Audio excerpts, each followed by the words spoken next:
नमस्कार, आप लाइव बिहार देख रहे हैं। मैं हूं राजमोहन तिवारी। देखिए, बिहार में आज दूसरे चरण के तहत 5 सीटों पर लोकसभा के लिए मतदान कराए जा रहे हैं और ऐसे में सुबह से ही मतदाताओं की एक लंबी कतार बूथों पर देखने को मिल रही है। इसके लिए एक तरफ जहां निर्वाचन आयोग ने व्यवस्था काफी टाइट रखी है कि कहीं कोई गड़बड़ी ना हो, इसके लिए प्रशासन पूरी तरह से मुस्तैद है। कड़ी निगरानी तमाम मतदान केंद्रों पर की जा रही है, तो वहीं दूसरी तरफ मतदाताओं को वोटिंग के लिए जागरूक करने को लेकर कई बूथों पर आदर्श मतदान केंद्र भी बनाए गए हैं। लेकिन जहां आज बांका, भागलपुर, कटिहार, पूर्णिया और किशनगंज में नेताओं की किस्मत ईवीएम में कैद हो रही है, तो वहीं दूसरी तरफ आज देश के प्रधानमंत्री नरेंद्र मोदी का बिहार दौरा है। वो एक तरफ सीमांचल की अररिया सीट पर गरजते हुए आपको दिखाई देंगे, तो वहीं दूसरी तरफ बांका से सटे मुंगेर लोकसभा क्षेत्र में ललन सिंह के लिए भी वोट मांगते नजर आएंगे। लेकिन पीएम मोदी के बिहार आने से पहले ही आज सुबह सुबह तेजस्वी यादव ने पीएम मोदी से 7 सवाल कर दिए हैं। देखिए, हम आपको दिखा रहे हैं कि किस प्रकार से नेता प्रतिपक्ष तेजस्वी यादव ने अपने सोशल मीडिया प्लेटफॉर्म से पीएम मोदी से 7 सवाल पूछे हैं। क्या वोटिंग के दिन पीएम मोदी इन सवालों का जवाब दे पाएंगे? देखिए, तेजस्वी यादव लिखते हैं कि फिर आज आदरणीय प्रधानमंत्री नरेंद्र मोदी जी नकारात्मक बातें तथा जुमलों की बारिश करने बिहार आ रहे हैं। हर बिहार वासी के प्रधानमंत्री जी से कुछ वाजिब सवाल हैं। आशा ही नहीं, पूर्ण विश्वास है कि वो इतने काबिल पीएम हैं कि इन सवालों का उत्तर अपने भाषण में अवश्य ही देंगे। ये जनता के कुछ सवाल हैं।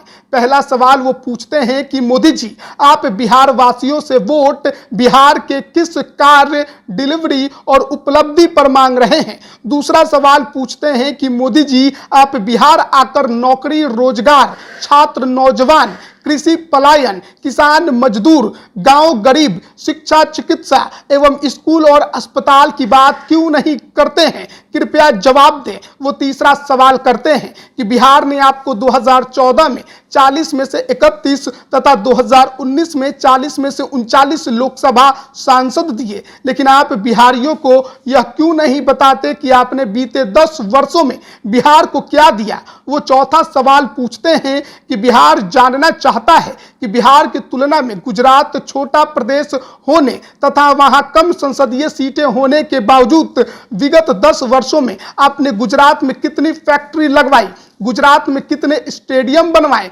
गुजरात में कितने नए शहर बसाए, गुजरात में कुल कितने लाख करोड़ का निवेश लाए, गुजरात के कितने उद्योगपतियों का लाखों करोड़ का कर्ज माफ किया। वो 5वां सवाल पूछते हैं कि प्रधानमंत्री जी, देश के सबसे अधिक युवा आबादी वाले प्रदेश बिहार आकर भी आप युवाओं के मुद्दे और समाधान जैसे उद्योग, विकास, निवेश, रोजगार और नौकरी की बात नहीं करते, तो फिर किस लिए आप बिहार वासियों से वोट मांगने आते हैं? वो 6ठा सवाल पूछते हैं कि बिहार आकर ही आप सबसे अधिक नकारात्मक बातें क्यों करते हैं, जबकि 15 वर्षों से बीजेपी बिहार सरकार में बड़े सहयोगी दल के रूप में सम्मिलित है। वो आखिरी और 7वां सवाल पूछते हैं कि मोदी जी, आपकी सरकार, आपकी पार्टी, आपके नेता व प्रत्याशी संविधान और लोकतंत्र को समाप्त क्यों करना चाहते हैं? ये दलितों, पिछड़ों, वंचितों और गरीबों का आरक्षण एवं नौकरी क्यों छीनना चाहते हैं? तो तेजस्वी यादव ने आज पीएम मोदी से 7 कड़े सवाल पूछे हैं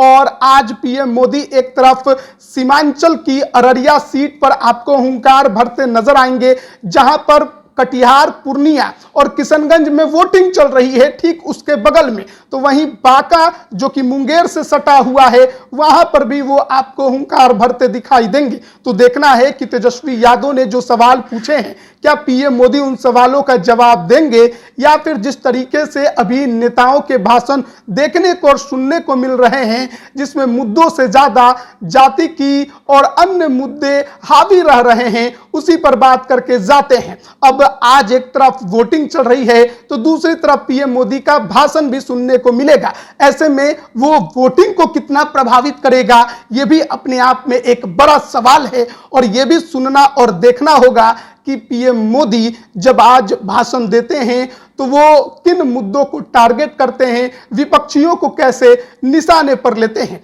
तो एक तरफ आज पूर्णिया में जहां त्रिकोणीय मुकाबले की लड़ाई चल रही है, पप्पू यादव, बीमा भारती और वहां पर संतोष कुशवाहा आमने सामने हैं, तो वहीं दूसरी तरफ किशनगंज में भी त्रिकोणीय मुकाबला चल रहा है, जहां पर अख्तरुल ईमान, मास्टर मुजाहिद आलम और साथ ही साथ जो वहां के सिटिंग सांसद है मोहम्मद जावेद, वो आमने सामने हैं। इसके अलावा अन्य 3 सीटों पर आमने सामने की लड़ाई है। बड़ा रोचक मुकाबला आज है। शाम तक काफी कुछ अपडेट भी मिल जाएगा, वो भी हम आप तक पहुंचाते रहेंगे। बने रहिएगा लाइव बिहार के साथ। आप सभी का बहुत बहुत धन्यवाद।